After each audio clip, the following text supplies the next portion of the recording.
పట్టుకుంటా క్వశ్చన్స్ అడగలేము కదా. రెడీయా? నమస్తే అన్న. నమస్తే అన్న. సో నిన్న రేపు ఎపిసోడ్ చూసారా నాగార్జున గారి ఎపిసోడ్? చూసినా అన్న. సో గుండంకుల్ గారిని తిట్టారు నాగార్జున గారు. అది కరెక్ట్ చెప్పారంటారా తప్పు చెప్పారంటారా డిస్కషన్?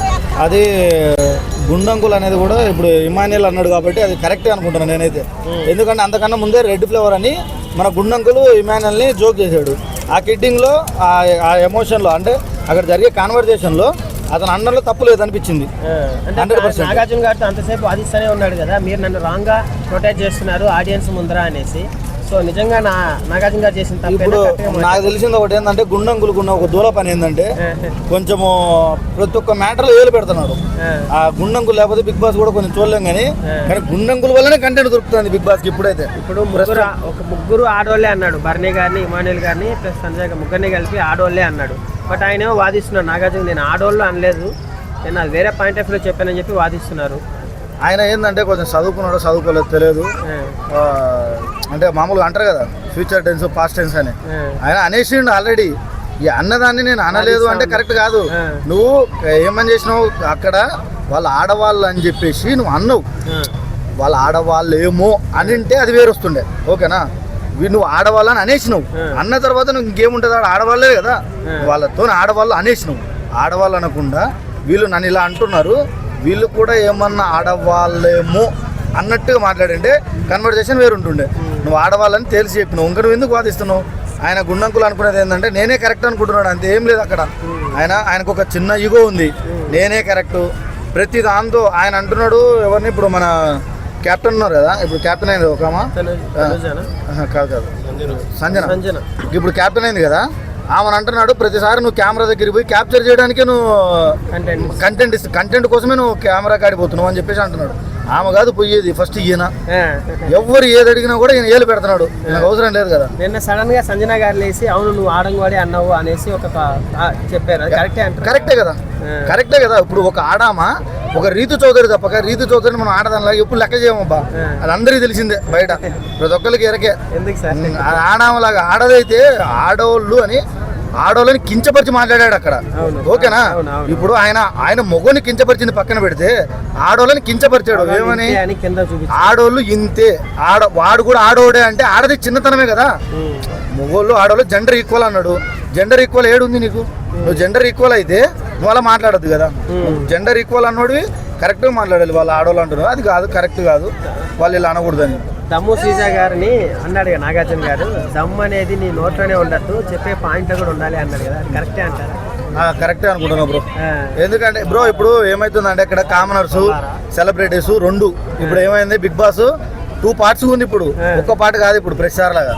ఇప్పుడు వీళ్ళందరూ లోపలికి వెళ్తున్నారు, మనము మామూలు ఏమంటున్నారు ఒక టీమ్ గేమ్ ఆడదాం అనుకుంటున్నారు ఎవరు కామనర్స్ మొత్తం. కానీ అక్కడ పోయి మొత్తం ఏం చేస్తున్నారు, టీమ్ గేమ్ అంటున్నారు.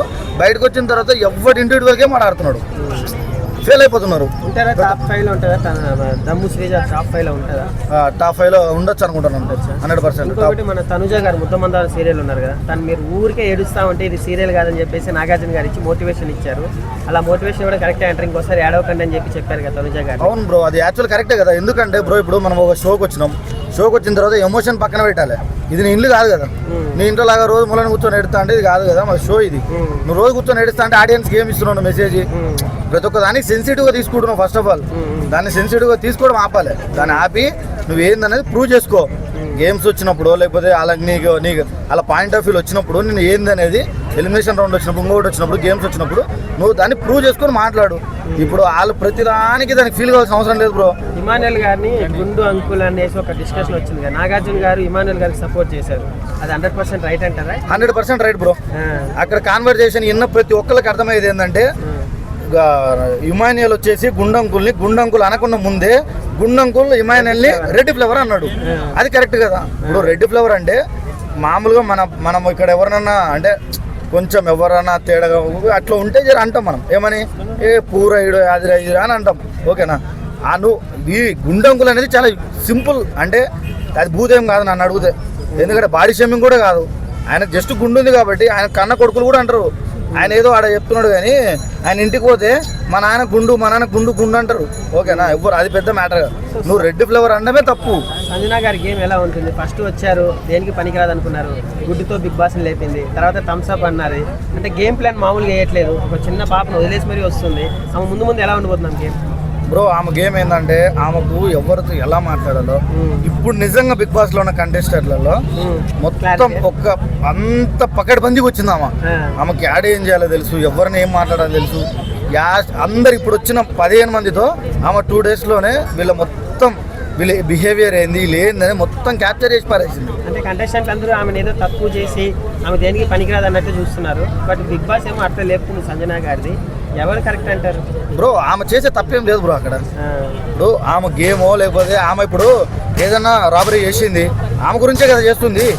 ఆమెకు నచ్చింది చేస్తుంది, ఆమెకు పనికి నచ్చింది, ఆమెకు ఆటకి నచ్చింది చేస్తుంది, ఆమెకు ఆకలి తిన్నది. ఆమెకి క్యాప్టెన్ కూడా ఎవరు మర్యాద ఇవ్వట్లేదని చెప్పి నేను నాగార్జున గారు కంప్లీట్ చేసింది కరెక్టే. ఇప్పుడు బిగ్ బాస్లో ఏమైందంటే బ్రో, ఇప్పుడు ప్రతిసారి మనకు మొత్తము సెలబ్రిటీస్ ఉంటుండే. మొత్తం సెలబ్రిటీస్ ఉన్నప్పుడు ఏమవుతుందంటే ఒక టీం ఉంటుండే. ఓకేనా, ఒక టీం ఉంటుండే, టగబర్ ఫైట్ ఉంటుండే. ఇప్పుడు వీళ్ళు ఏమైందంటే కామనర్స్ ఒక పాయింట్ వాడుకుంటున్నారు. ఈమె ఆల్రెడీ ఫేమ్ ఉన్న వ్యక్తి. ఈమె ఫేమ్ ఉంది, ఆల్రెడీ హీరోయిన్, మన తెలుగు రాష్ట్రాల్లో అందరికి తెలుసు. ఆల్రెడీ తమిళ్లో పెద్ద హీరోయిన్ ఆమె, అందరికి తెలుసు. ఆమెకి వీళ్ళు చూసే విధానము, ఈ కామనర్స్ ఏదన్నా అంటే, కామనర్స్ ఎలా అయిపోయారంటే బిగ్ బాస్లో ప్రజెంట్ ఏమన్నా అంటే మేము కామనర్స్ కాబట్టి మీరు ఇలా చూస్తున్నారు. ఆల్రెడీ ఇమ్మును కూడా అన్నారు, మీరు ఒకసారి గమనించండి. సో ఫైనల్గా కామన్ మ్యాన్ ఓవర్ చేస్తున్నాను అంటున్నారు. కొంతమంది సెలబ్రిటీసే కొంచెం డల్గా అంటే బాగా ఆడుతున్నారు అనేసి అంటారు. ఆ పాయింట్ నిజమే అంటారా బ్రో? ఇప్పుడు సెలబ్రిటీస్ కామనర్స్ అందరు పక్కన పెడితే వాళ్ళ మనుషులు బ్రో. వాళ్ళ క్యారెక్టర్ ప్రూవ్ చేసుకోవడానికి, వాళ్ళ గేమ్ ఆడడానికి అక్కడికి వెళ్ళారు. కామనర్స్, నువ్వు కామనర్ లోపల పోయినావు అని కామనర్స్ ఎవరు ఓటేయరు. ఓకేనా, ఫస్ట్ ఆఫ్ ఆల్ ఒకటి తెలుసుకోవాల్సింది ఏంటంటే, నువ్వు కామనర్స్ అని రివ్యూ చెప్పేటోళ్ళు ఓటేయరు, రివ్యూ చూసేటోడు ఓటేయడు, ఎవడేయడు. ఓకేనా, నీ గేమ్ను బట్టి, నీ టాలెంట్ను బట్టి, నువ్వు అక్కడ ఏం చేస్తున్నావు దాన్ని బట్టి. రాము రాథోడ్ గారిని నాగార్జున గారు పొగిడారు. యాక్చువల్లీ ఆ దమ్ము శ్రీజ గెలిచింది, బట్ రాము రాథోడ్ నువ్వు బాగా ఆడావు అని చెప్పి అప్రిషియేట్ చేశారు. ఇంకా పెట్టన్నారా అడుగుతున్నావు కదా. రాము రాథోడ్ 100% గేమ్ ఎందుకు నాగార్జున గారు ఎందుకు అప్రిషియేట్ చేశారంటే, రాము రాథోడ్ లాస్ట్ లో గేమ్ లో ఇక్కడ దాన్ని ఏమంటారు ఐరన్ ని హోల్డ్ చేసి నిలబడ్డాడు. మనం గమనించాం, ఒక 2-3 minutes ఉండొచ్చు నాకు తెలిసినంత వరకు. కాకపోతే మనకు అంత తెలియదు కాబట్టి ఎన్ని నిమిషాలు నిలబడ్డారు అనేది మనకు తెలియదు. కానీ గేమ్ ఏంటంటే నాగార్జున గారు ఫుల్ ఎపిసోడ్ చూసి ఉంటారు కాబట్టి అక్కడ తెలిసి ఉంటుంది వాళ్ళకి. నిజమైన విన్నర్ ఎవరు? దమ్ము శ్రీజ అంటారా లేదా? దమ్ము శ్రీజ అయితే విన్నర్ కాదు బ్రో, లూజరే ఆమె. ఎందుకంటే ఆమెను ఎవరు టచ్ చేయలేదు, ఆమె టాప్ లో ఉన్నది ఎవరు టచ్ చేయలేదు. ఆమె టచ్ చేయని ఆమె నిలబడడం చాలా ఈజీ బ్రో. ఇప్పుడు అక్కడ నిజమైన విన్నర్ ఎవరంటే మన రాము రాథోడ్. ఫైనల్ గా ఈ రోజు మన శ్రేష్ఠి వర్మ హెల్మెట్ అయిపోయారు. ఫెయిర్ ఎలిమినేషన్, అన్ఫెయిర్ ఎలిమినేషన్ అంటారా? ఇది ఫెయిర్ ఎలిమినేషన్ అంటే లేదు అనుకుంటాను. 1 week కూడా టైం ఇవ్వలేదు కదా. తనకన్నా లక్ష పాప ఉంది, సుమన్ శెట్టి గారు ఉన్న డల్గా ఉన్న కంటెస్టెంట్లు. తననే ఎందుకు పంపించారు? అంటే జానీ మాస్టర్ ఇష్యూ ఏమన్నా చూసారా? ఎందుకు వెళ్ళిపోయింది? అది అనుకోవడం